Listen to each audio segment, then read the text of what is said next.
Welcome to First Strike here on VSiN. I'm your host, Dave Ross, and already enjoying the new music to the graphics here at VSiN. Well done, gentlemen, in the back. Britton Hess and company. We've got a great show on the docket for UFC Paris this week.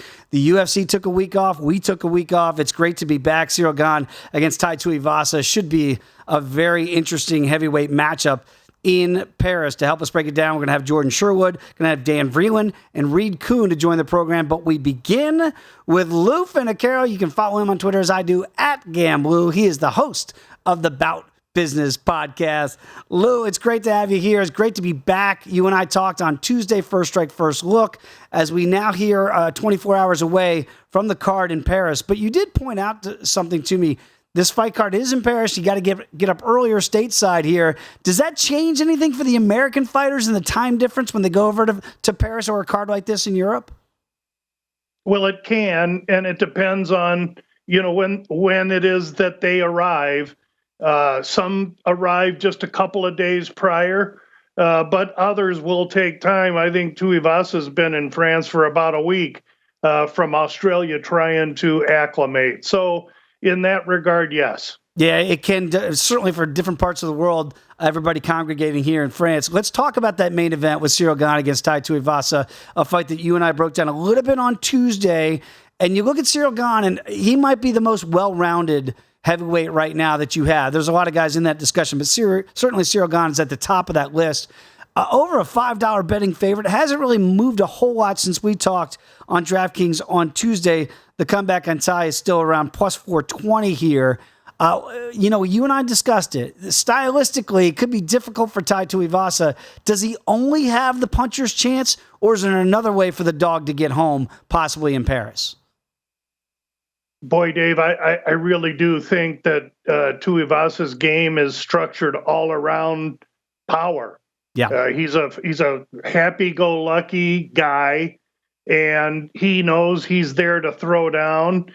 He feels he's being overlooked based on the price. Obviously, these kids know that, and he's saying all the right things. But really, when you look at the difference in skills, you really have a mixed martial artist on one hand against a brawler on the other, and that's why young kids go to learn mixed martial arts so they can dominate the big, huge bullies when it happens. And I expect Gane to just be too much quickness, too much precision, too much footwork for the big lumbering bear that is Tuivasa. I don't mean to, degrade his skills, but I do think that this is a mismatch. And the question I have is, can Gane finish him, and when does that happen? In my opinion, I think it will take Gane, 3 rounds, 4 rounds to usurp the energy and the will from Tuivasa. But I do believe Gane inside the distance might be the best way to squeeze a little value out of a fight that's really, the pricing is obtuse by now. A great point. And again, when you look at the manners of victory there for Ciryl Gane, there are more ways, obviously. You see the longer shot there is by sub. That's 4-1 KO, TKO, or DQ, plus $1.10. If you think it can go all 5, I'm not in that camp necessarily, plus $2 there. But again, the over-under at 2.5, just slightly to the over at minus $1.35. Do you think that is still a good play? We talked about it on Tuesday, that maybe that's the game plan for Gane, is to use that movement that he has, have Tai Tuivasa chase him around the octagon here, tire him out a little bit, and then maybe have his way with him over the posted total there of 2.5 rounds. Yes, I think that's exactly what Gane will jump on an easy submission if Tai leaves a neck or a back. But I think in order for him to chop him down physically with his hands and feet, it's going to take longer than that. And I think the submission is relatively a long shot. What we did learn about Gane, as well-rounded as he is that his wrestling's lacking.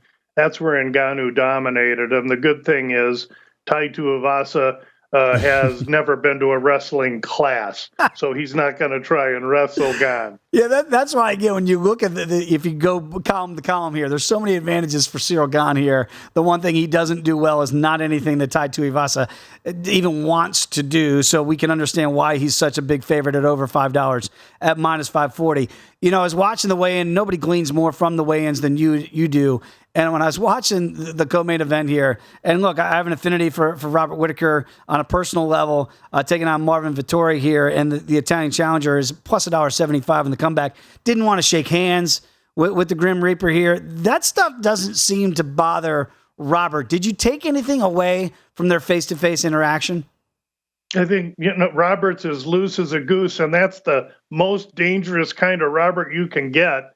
The Robert that got really dominated by Adesanya was a tense, uptight Robert that had been champion for a while, and I think the pressure kind of got to him. At least that's what he would say to us.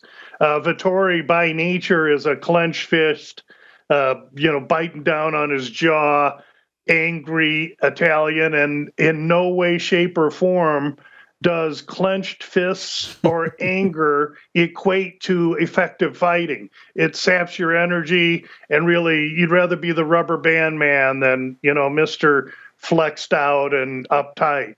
And I think Vettori, as you said earlier in the week, and I disputed, he wants to get you against the cage and wrestle you, Dave. I think that is correct. That's what he's going to try and do. But Whittaker's footwork's going to be too much. His precise punching is going to be too much. And I see this as 15 minutes of Whittaker counter-punching Vettori as Vettori tries to get in with looping shots. And you see here the prices for the manner of victory. And for Vettori, 12-1 for KO, TK, or DQ. So you wouldn't think that he'd want to throw hands, but we all, you saw what Adesanya did, and maybe Marvin thinks that might be a route to victory for him. By sub, not much difference at 10-1. It's really by decision. If the challenger is going to get there, they think it goes all 3 rounds. For the fight to go the distance, it is minus 250. So it's feeling like people are betting the over, juiced heavily, minus 285. Does this one go all 3 rounds, or do you think we have some finishing potential here? There is finishing potential with these two because they're both big, powerful guys, but I agree with the 285 on the over, and for that reason, my angle would be Whittaker decision minus 115 currently at DraftKings. I think that's the most logical approach to this fight, but I do think that Vettori could walk into one, and absolutely Vettori could finish Whittaker. If Whittaker got stupid and got on the bottom, Vettori can rain some damage from on top. So there are surely ways for Vettori to win, but I think it involves Whittaker making a tremendous mental mistake that I don't think he has in him. Yeah, it's going to be a very interesting fight here at 185 pounds, 2 of the best in the division. That is for sure, of course, the Grim Reaper, the former champion in this weight class. As we go down a little bit on the main card here, I do want to get your thoughts on Nathaniel Wood, a guy we just saw not that long ago at UFC London. Now he reappears here at UFC Paris to take on Charles Jourdain. Jourdain is a small favorite here, minus $1.50. Wood plus $1.30. This is the first fight on the main card. Anything you glean from this in the weigh-in? A lot of mutual respect, it seemed like. I saw Jourdain ask him a question. You're ready to give everything, and there was no answer from Wood, so very silent in the face-to-face. In interviews, Jourdain has claimed that Wood is gutless and afraid of him and doesn't really want to fight. I think that is an interesting take. To me, this is a spot kind of a fight. We just saw Wood 3 or 4 weeks ago in London, but he came out unscathed. He's fighting at home. He's an Englishman fighting in Paris. He's going to be the European. If this thing goes to decision, I'm just telling you, it's going to be hard to beat Wood, even though Jourdain's looked great. Let's understand, this is his 5th fight in a calendar year. The first 3 in Vegas from Canada, no problem. The last one in July in New York. Now he flies to Paris. And oh, by the way, that fight in New York was a 3-round banger with Sean Burgos, and he took damage, as well lost the fight.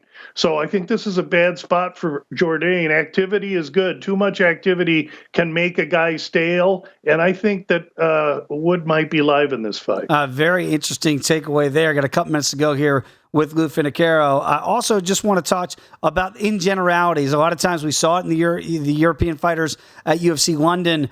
You mentioned going to the cards. When these things do go to the cards, sometimes the crowd gets behind them and can influence those judges. Do you play that into your handicap here when you have fight cards like this will be in France and like we saw in London? judging is getting better overall, and so to an extent, yes. But really, what I look at is more the design of the UFC and setting these matchups up. Listen, if the European's fighting at home against a capable challenger, that's one thing.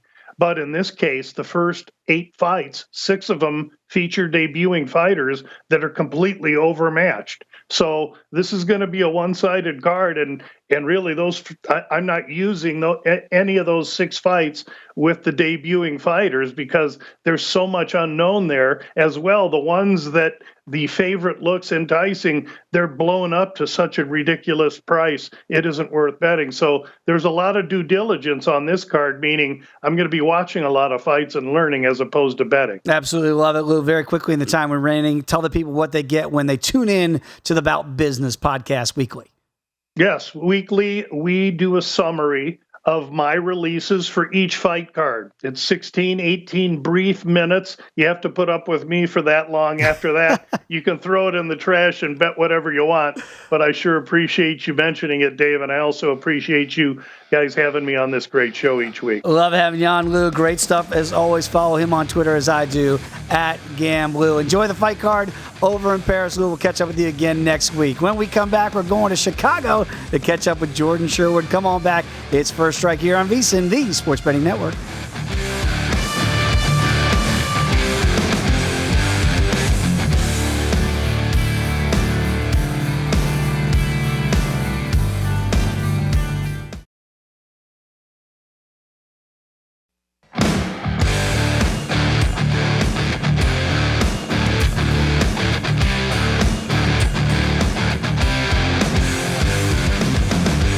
DraftKings Sportsbook is giving you plenty of ways to bet the UFC. Just download the DraftKings Sportsbook app. You're going to be able to bet on more than just the main event. DraftKings has great odds on fight lines, total rounds, and futures for MMA events.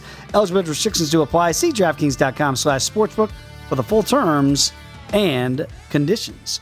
We roll on here on First Strike. Always a pleasure to welcome in the man that holds down the Windy City of Chicago, Jordan Sherwood. Follow him, new handle, Wood on ESPN 1000. I see what you did there, Jordan. And, of course, he is the host of the unnamed MMA podcast. Jordan, great to have you back. Did you enjoy your week off from MMA talk, or are you ready to get right back into UFC Paris?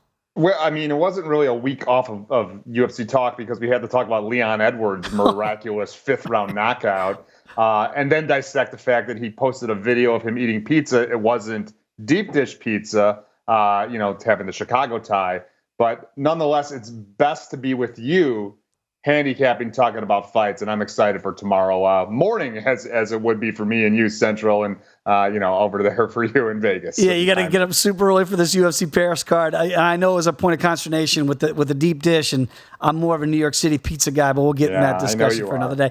Let's get to the main event here because you have an interesting prop that you like. Look, a lot of people don't like the way the big price tag when you look at Ciryl Gane minus 540 against Tai Tuivasa. I look at Tai and I go, does he really want to go deep into the Paris night on this one? What's the best way that you see him to handicap this main event?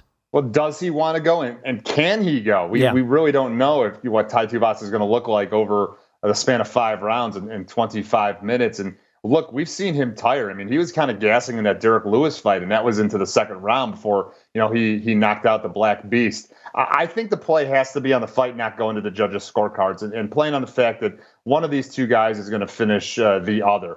Tai Tuivasa, obviously, you're going to handicap him to win via knockout. That's what he does. He gets fights in the phone booth. He usually takes a shot to give one. He's got a coconut for a melon, and he's a tough guy to put out of there. But on the reverse side of that, Ciryl Gane is also a finisher. I think it's 80% finishing rate for Gane, 71% finishing rate for Tuivasa, or maybe you flip those statistics. But either way, we know Gane also has a ground game. Gane's a guy that his first 2 wins in the UFC came via submission. He can get this fight to the ground, and Tuivasa, I think, is a little bit of a fish out of water if it goes there. The question is, do you think that that's going to happen, or is Gane going to play the tentative kind of fight that we know he sometimes does, like he was in his fight against Francis Ngannou? I don't buy it. I think, look, he needs an impressive victory. He needs to get himself back into the title contention. So he's going to take this fight to the ground and get Tuivasa out of there, or Tuivasa is going to land something meaningful in 25 minutes of action to get a finish. So that's why I like just the fight not going to the judges' scorecards. Because I think even at the, you see there on the screen, the round over at 2.5, still a little bit dicey because of that tentative game that Gane might have as a game plan heading into the main event. Yeah, great point. And also, we haven't seen Ciryl Gane in that many main events. Yes, he's become more of on the heavyweight scene, so we're seeing him more potential 5-round contest. But I think you're right on there.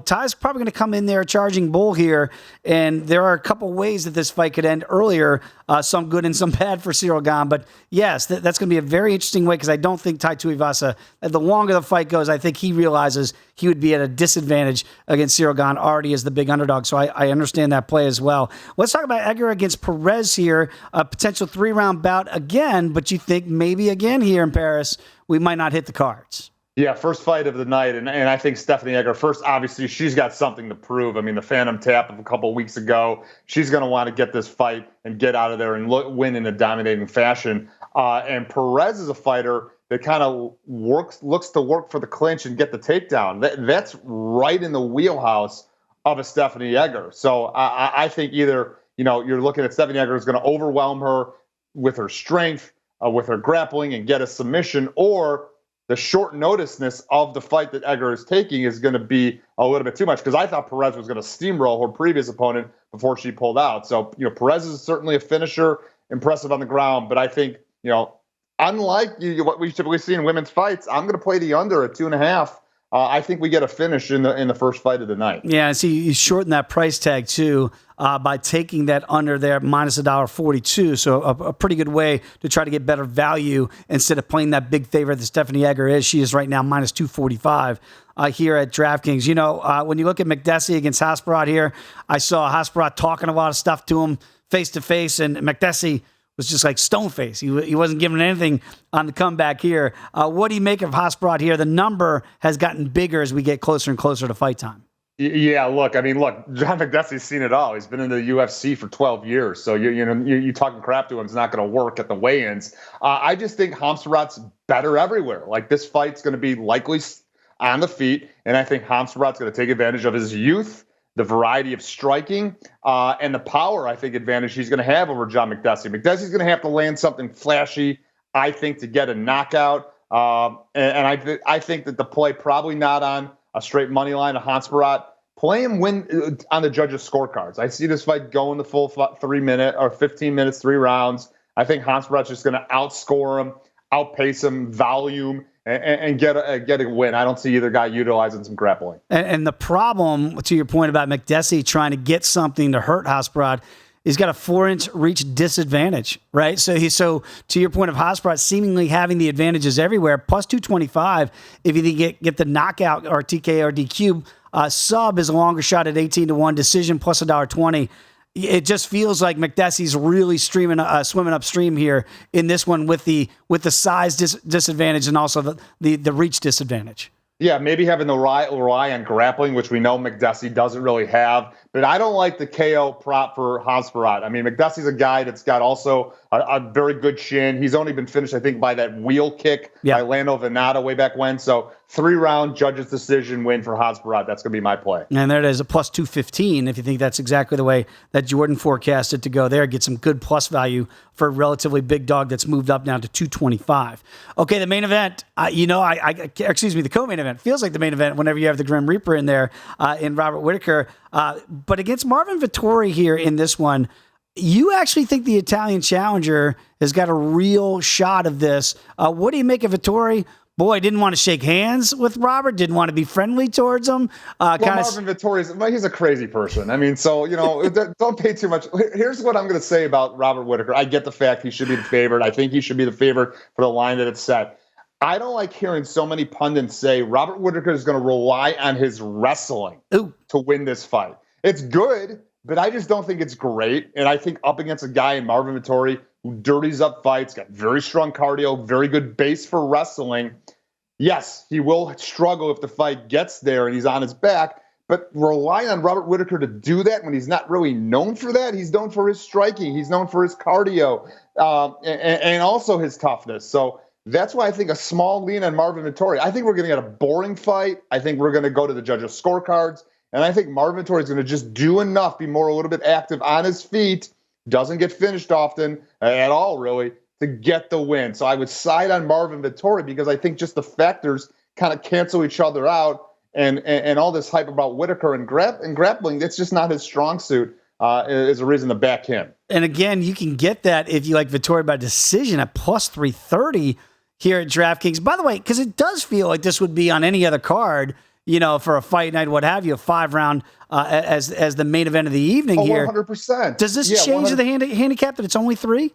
I think if you look at it as a 5-round, yeah, probably. I think if it went 5 rounds, even though Vettori's great, he's got strong cardio and a good chin, Whittaker would favor to take it over in the championship rounds because he's been there, done that. But like we were talking about, Whittaker's 12-2, 2 losses to Adesanya. Vettori's 6-1 in his last 7, lost to Adesanya. They are the biggest Alex Pereira fans I've ever met. Forget the fan clubs; those two guys are rooting for Alex Pereira because this is a title eliminator. It is, but it only is if Israel Adesanya isn't successful against Alex Pereira, when they meet up. But look, again, I think these guys are very well matched. I just don't like the fact that people are siding with wrestling under Whittaker that's going to get the job done. That's why I believe small play on Marvin Vettori that gets his hand raised tomorrow afternoon. Yeah, sometimes I look at it and I go, do what you do best. You would think that Robert Whittaker would have the advantage with the hands instead of necessarily going the route of wrestling here, but it's mixed martial arts. Guys try new things all the time to try to evolve their games, but sometimes you don't want to potentially lose by doing what you don't do the best when you have the opportunity to do so in this co-main event of the evening. Very quickly, we mentioned the Unnamed MMA pod. You've had some great guests on recently, Jordan. Tell the people about it and what they hear when they listen in Chicago. Yeah, me and Adam Abdallah every single week on the ESPN Chicago app. We break down all the fights. We give out some plays. We give out some leans, maybe some weird props that we like. We threw out, Gane via submission at 4-1 might be worth a look in the main event. So we do that. Always Chicago themed. Bellator is coming to Chicago in a couple of months. We'll talk about those fights. We'll have a couple of fighters on the card as well. But every single week, we break down the fights for you on the Unnamed MMA podcast. You got to give it a listen. And also, deep dish pizza is still good. It's just not as good as New York City pizza. That's all I'm saying, You Jordan. and I will battle on it all the time. That's fine. You're entitled to your opinion. You just don't know what good pizza is. That's fine. Give him a follow on Twitter at WoodOnESPN 1000. There he is, everybody, Jordan Sherwood. When we come back, Dan Vreeland joins the program. It is VSiN, the Sports Betting Network.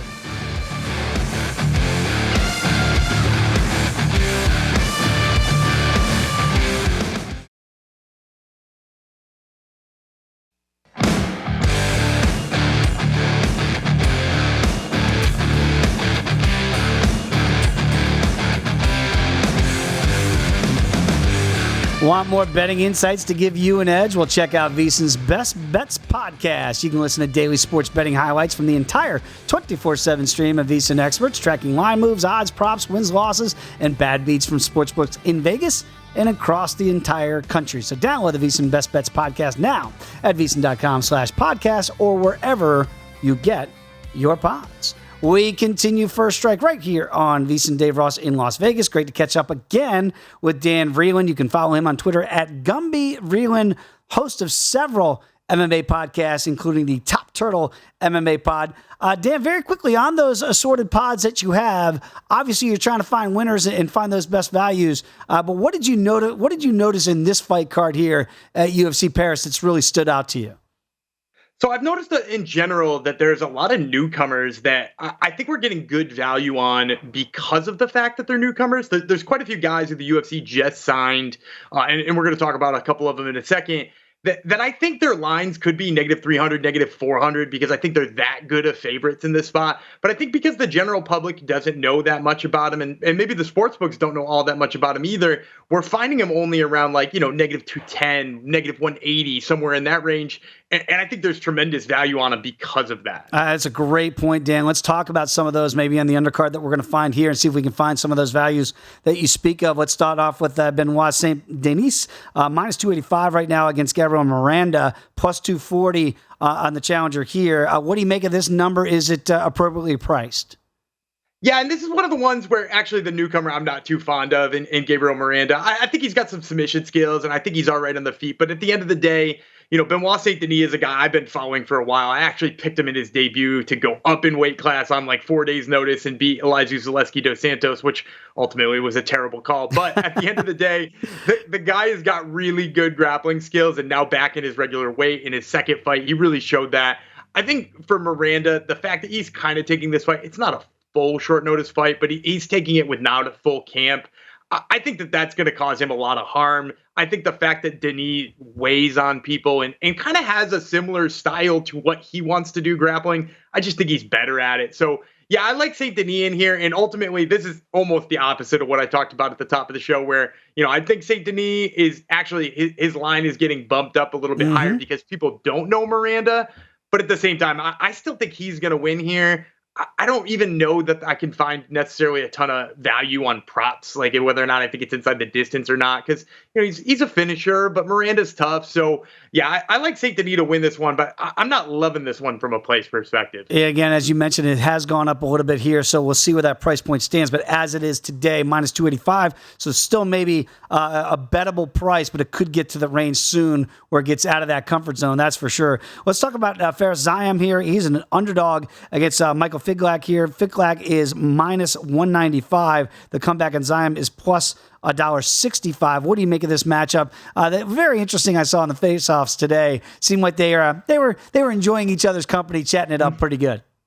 Yeah, Figlak is a fun guy to watch in general, and this is one of the guys I'm talking about who I definitely could see as a 3-1 favorite if people had seen him fight. Like, you look at him in Cage Warriors, and granted, he's not a big finisher, which also could be driving his price down a little bit. He's in his last 4 fights for Cage Warriors. He's actually got only one finish, and it was a doctor stoppage. So, not something to write home about, and maybe what it took him so long to hire him. But at the end of the day, he's a really bad style matchup for Fares Ziam. Ziam likes to pick people apart from the outside. He likes people to engage him in a striking contest with kicks and, prodding jabs and stuff like that. And Figlak wastes no time. The dude gets in your kitchen. He likes to mix it up close. He likes to turn things into a brawl. And if you're not willing to brawl with him, he's going to take you down because he's actually got a really good wrestling game, as we've seen from more and more Polish fighters as of late, especially the lighter weight Polish guys like Maciej Rebeski that we just saw in Contender Series and Maciej Gamrot, who's already in the UFC in the top 10. Those guys can wrestle. So seeing that from Figlak, I think we're going to see the same thing. He's going to get all up on Fares Ziam. He's going to get in his face. And if it doesn't even work to get in his face, you're going to see him dominate in top control. I like both Figlak here, and I also like the decision prop if you'd like to make that line look a little better, because since he started facing really high-level competition, not really been finishing anybody. Yeah, minus $1.95. So if you want to shorten that and go for him to go ahead and get that via decision there, you can certainly get rid of that almost $2 price tag. But I'm picking up what you're putting down there for sure. Whenever you see a Magomedov on the card, you go, uh-oh, wrestler, here we go. Almost a $3 favorite. What do you make of this matchup here? Is this one aptly priced? Yeah, one of my good buddies also says if it ends in OV, you don't bet against him. Right. And I think that's kind of fair here. But it's also fair here and look, I'm a big Dustin Stoltzfus guy. I loved him in that fight with Dwight Grant. He actually made me a good amount of money on that fight too. He's a fun wrestler, Dustin Stoltzfus is, and he's tough to beat in those regards. But at the end of the day, he was getting blasted by Dwight Grant when he had to strike. And unfortunately for him in this fight, Abus Nurmagomedov is not a guy who's going to let him wrestle him, right? Like, he's got good takedown defense. He's got good takedown offense in his own right. But at the end of the day here, he doesn't have to turn this into a wrestling match with a guy who's a good wrestler. He just has to stall Stoltzfus out to the point where he can let his hands go. Because the thing is he's got a great right hand. I think he's going to land it all day on Stoltzfus. And Stoltzfus is probably going to wear himself out failing on the takedown. So I like Magomedov quite a bit here. And, like you said, it's up to $3. I think that's probably still worth it. I wouldn't want it to get driven up too much. Otherwise, I'm probably looking for, a TKO prop in here or something like that. One more, Dan, with some of the fighters maybe relatively new here on this fight card in this stage, and you're talking about some of these $2 favorites. How about William Gomis here is minus 215 in this fight? Do you like William in this spot? I love William in this spot. I think he should be negative 400. They added this fight really late because the fight with Danny Henry and Ricardo Ramos got pulled, right? And so they're desperate for a fight. They find a hometown fighter in William Gomis who is already ready for the UFC, but they needed to find him an opponent too. And the problem is they found him a guy in Jarno Aarons, who is not ready for the UFC. He's a guy who's got good hands. He's got good reactive submissions, but he really doesn't have a way to set up his submission game. And to be honest, I think his hands are slower than Gomi's. I think Gomi could come in here. He could outstrike him with that lead right hook that he throws from his southpaw stance. I could also see him getting that grappling game going because late in his last fight, we saw him hit a big, beautiful double leg. He's got great passing. He's got great submission skills. He's even kind of heavy on top, surprisingly, which I didn't see in his earlier fights, but lately he's really added that piece to his game. So I think William Gomi is a tremendous value here. I also think he's going to get it done inside the distance. Ooh. And I'm seeing, plus 120 on that. That's incredible. If you want to get real cute, I mean, like the submission at +7, it is not bad either because he does have quite a few submissions too. Yeah, good way there. If he gets this fight down to the ground, grabs the neck, 7-1 there, if he didn't get it done via sub. I'm really intrigued by the Nathaniel Wood against Charles Jourdain matchup. Obviously, two fighters that were on the come up here. Jourdain's been very active. We just saw Wood at UFC London. What do you make of this matchup here right now? Jourdain minus $1.50. Yeah, this one's driven me nuts because on one hand, I really loved Nathaniel Wood when he was first breaking through in the UFC. I thought kind of the sky was the limit. I had him pegged as similar to the way people talk about Jack Shore now at bantamweight. Mm-hmm. And he really hasn't made good on those promises. His wrestling game is good, but not great. He's fallen in love more with his striking, but in doing so, gave up a couple of takedowns to Charles Rosa, which, is sort of alarming. And here, he's not going to give up takedowns to Charles Jourdain, so you can kind of alleviate that concern. But he did eat a lot of punches from Charles Rosa, and that sort of begs the question, like, what happens when you fight a guy like Charles Jourdain after Charles Rosa? Because that's a completely different skill set. He needs to go to his wrestling a lot, and I just kind of don't trust that he's going to. So I like Jourdain in this spot. I think this probably goes the distance if you're looking to find an alternative way to play this rather than, picking a kind of close fight or, like you said, $1.50 favorite here in Charles Jourdain, who I'm not in love with. But if you're looking for a way, I think it probably goes the distance. Both guys are durable. So that's probably the best play, but, gun to my head here, I'm taking Charles Jourdain. And there it is. Pretty good price there, minus $1.25 just to go the distance. Don't have to pick a side because I think you're right. This one, it feels a little bit confusing to try to handicap here. Could be a very, very close fight. Very quickly, I got to get your thoughts in the final minute here on the main event here. What do you see with Ciryl Gane? Any pressure fighting at home in France, in Paris here, over a $5 favorite against a guy with heavy hands, as we know in Tai Tuivasa? No, I don't think so. And the problem with me and I want to pick Tuivasa, I really do. But the problem with me in picking Tai Tuivasa is Ciryl Gane has beaten people who fight like Tai Tuivasa in multiple ways, right? Like we saw him fight Derek Lewis, who got overly aggressive. When Derek Lewis got overly aggressive, he picked him apart, stayed out of range, and got the finish.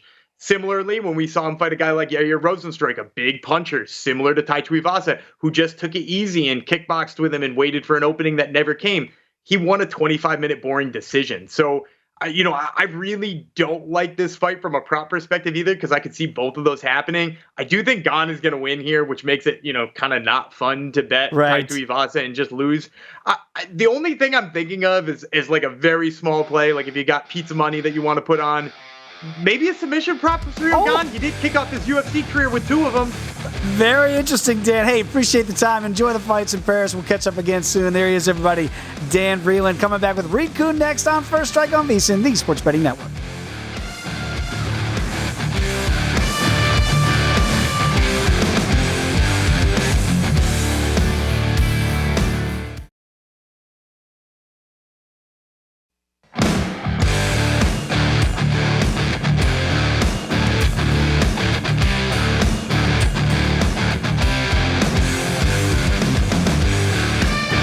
And we continue First Strike here on VSiN. Dave Ross in Las Vegas. Reed Kuhn back in Washington, D.C. Of course, you can follow him on Twitter as I do at Fightnomics. He's the author of a book of the same title, Fightnomics. Reed, great to have you back. Did you enjoy your week off from the UFC?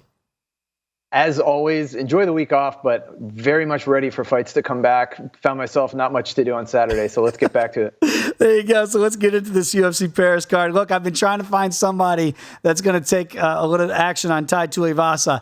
it feels like a hard sell because you look at Ciryl Gane, of course, the French fighter fighting at home in Paris. He is over a $5 betting favorite. We've talked about this a lot, and you do a really good job of finding value when you really think it's there. Is there value on Tai Tuivasa at plus 420, or is it all kind of one-way shopping here for Ciryl Gane? It's one-way shopping, unless you want to go very specific with a finish prop early on Tuivasa, or maybe mid-round expecting Gane to like get sleepy in round 3 or 4 and get caught. But honestly, when you line these guys up along the tail of the tape, my tail of the tape anyway, with statistics, it is a clean sweep for Ciryl Gane. So the one exception, obviously, is the power. So You don't need to be Isaac Newton to know that Tuivasa hits real hard. He really loads those up, but he doesn't land them very often. In fact, there's actually someone else on the card that has a higher per strike knockdown rate than Tai Tuivasa, shockingly enough, and that's Joaquin Buckley. But in this fight, Gane does have the advantages. He's bigger. He's really good at defense. And think about that. Tuivasa has been facing some sloppy strikers, and he's taken advantage of that. Gane is not that. He is very crisp. He's very technical. He's accurate. He has great defense, and defense wins championships. And that's what Gane has. So he should be able to keep this guy at a distance, throw a lot of leg kicks, fight his game. I think it might take time to develop, but I would love to see a ground game from Gane. That would really be changing the situation on Tuivasa. But, the ultimate question is how do I bet this? I'm probably going to be avoiding this mostly. I maybe have some parlays. If you're taking advantage of those boosters and the apps, Gane is your guy. He's your anchor in there. He's not going to give you a ton of return. But honestly, there's better money to be made elsewhere on this card. No question about it. Very quickly, play devil's advocate. If people are trying to find a pathway for Tai, is there any scenario that because it's home, because the pressure of putting on a show, that Gane does things that are out of character for him and stands and trades, or is he just too smart for that? Well, we've seen now 2 different main events in very recent history. One with Dominic Cruz and the other with Kamaru Usman, who were winning the fights through 3 rounds, even into the 4th, and then both got knocked out with a single strike, essentially.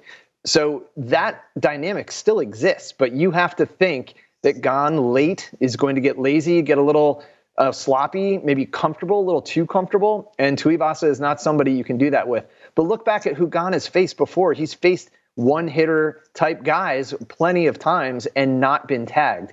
And so that is what gives me a little bit more confidence that his experience with kickboxing, keeping range, being careful with dangerous strikers, that is going to serve him well here. And that's why your metrics, your numbers are top notch, because again, it just doesn't show in the numbers that Gane's going to do that against guys similar, at least in style, to Tai Tuivasa. You mentioned Buckley here, plus $2 against Imanov, who is minus 340. I looked at the weigh-in and it's like, it felt like 2 guys in 2 different weight classes with a height difference here. But you mentioned the striking of Buckley here. Do you think he's a live dog at 2-1? Yeah, that height difference, it's not a range difference, it's a height difference. Although sometimes, a much taller fighter can kind of control that pace with their legs. But Buckley is the harder hitter. He has 6 knockdowns. His knockdown rate is technically higher than the heavyweights on the card, which is amazing. He's not particularly accurate. Imavov is very accurate. He is very technical, better defense, better offense, but no power. So this is going to be one of those fights that could be uphill for Buckley for as long as this fight takes, but he could also end it in the final 30 seconds. He could be losing the entire fight. And I honestly do expect him to lose round to round. I just do expect him to find some shot. And at this price, plus 200, maybe even the knockout prop, if you just go directly to that, because I don't really think he's going to win a decision, that there's some value there. Because honestly, just looking agnostically at these 2 guys, the win probability isn't as skewed as the odds suggest. It's closer to a coin flip. We've been in this situation before. And when we're looking for value, we do know that we're going to hit some of these. And when you're getting that much plus money, it makes it worth it. That's an excellent point. And again, the portfolio over time, when you find these dogs, $2, $3 dogs that actually are live dogs, not going to hit all the time, but they do enough that they're going to keep you in the black. More so than the red. When you look at Nasrat Hazparat here, he is a sizable favorite against John McDessie. We know he's got that. I know you're always looking at those numbers, and the age difference here really does jump off the page here. 37 rather for McDessie and 27 for Hazparat. What do the numbers show here? Is it as lopsided as a minus 230 favorite? I think so. And the age does have a lot to do with it. I'm especially sensitive to that youth advantage. And when you see something 10 years, an age gap of 10 years, win probability for the younger fighter is very strong. You don't normally see a lot of these matchups. And Makdessi has been in the game a long time. He certainly has the better experience and faced better talent. But he's also arguably on the decline. He's been injured in some of his fights. He's taken some brutal fights in the past. He is a gifted striker, but he is always outranged, and you can see it. He just doesn't fight at range, even though he wants to. He's got kicks. He's one of the few people with a spinning back fist knockout. He earned a spot of glory in my book for that, but I'm betting against him here. I like the favorite. I think he's worthwhile. I do probably have some parlays going with Gane and Hakprost, so that I like him as my bankable favorite. Do you think that the fight to go the distance here is minus $1.65? Is this a fight that you think more often than not, do the numbers show that it will go and hit the cards with a veteran the way Makdessi is? So I'm actually going to take the counterintuitive side here. You would think it's going to be a very slow fight, but so both guys let their opponent initiate. So we're probably going to see a staring contest to start the fight, or at least maybe for the first round. So it could be very slow, but both guys are very good strikers. They both have knockdowns. They're both accurate, very accurate, actually. And so I'm actually going to take the other way. I'm going to look for plus money on the under because, first of all, Makdessi is a little bit older. If he gets drilled, I don't know how well he's going to take it. And Makdessi does have the wild card of he could land something crazy and really test the chin of his opponent. So I actually see finishing potential on both sides. And I think the market is probably expecting this to go long. I'll go the other way if I'm getting plus money. You're getting good plus money for under 2.5 rounds at plus $1.60 here, Reed. So a really good value play for two guys that you never know. One punch could turn the lights out. That is for sure. Co-main event. I'm really intrigued by this matchup with the Grim Reaper here. Robert Whittaker, Bobby Knuckles back in there, the former champion, against Marvin Vettori, a guy who feels like he's been on the cusp there, but has come up short a little bit in his title efforts here. What do you make of this matchup here? And is Vettori a live dog? Plus $1.80 now, as some of the money feels like it's coming in on Robert Whittaker. Yeah, it's a fantastic matchup, first of all. Like, when you have someone who's king of the division and you have two people vying right there for who is second best, that's what this fight is. They've cleaned house in that division, yet somehow they've never faced each other. They've each lost to Israel Adesanya twice. So I love the matchup. It's perfect pairing. I do think the odds should be closer. So that means I see value on the underdog. Vettori is a grinder. As I look through the numbers of why do I lean on the underdog here, why is there value there? It's basically because of that control. It's his cage control. He pins people up against the fence. He drags them down. Now, Whittaker does have good takedown defense. He does not have good clinch defense. So the clinch position could become interesting here. If he gets stuck against the fence, he can't do what he does best, which is, outbox people. Vettori does have a great chin. He's very durable. So he might get tested at one point. Hopefully he can eat the first few that land and then just close the distance and make it an ugly fight. Overall, I think it's going to go the over. And in that situation, I'm hoping that Vettori did enough to sway at least two judges in two of those rounds. That's all he needs, really. That's the scenario I'm seeing unfold. At least I'm hoping so. I think there's value there. Not going to bet the farm on Vettori, obviously, because Whittaker has looked amazing at times. But if we can stifle him, there's an upset. Oh, and how about that plus money there? If you think Vettori by decision, again, you lay a lot of juice to go over 2.5 rounds at minus 285. But Vettori, an underdog that's got some value here by decision, is plus 330. So not a bad way there if it does hit the judges' scorecards. And as you mentioned, Reed, if you're going to win at least 2 of the 3 on the judges' scorecards, when it hits the cards, I always say just hold your breath because you really never know what's going to happen. Hey, you're coming out here to Vegas, right? So we're going to see you for the pay-per-view next week?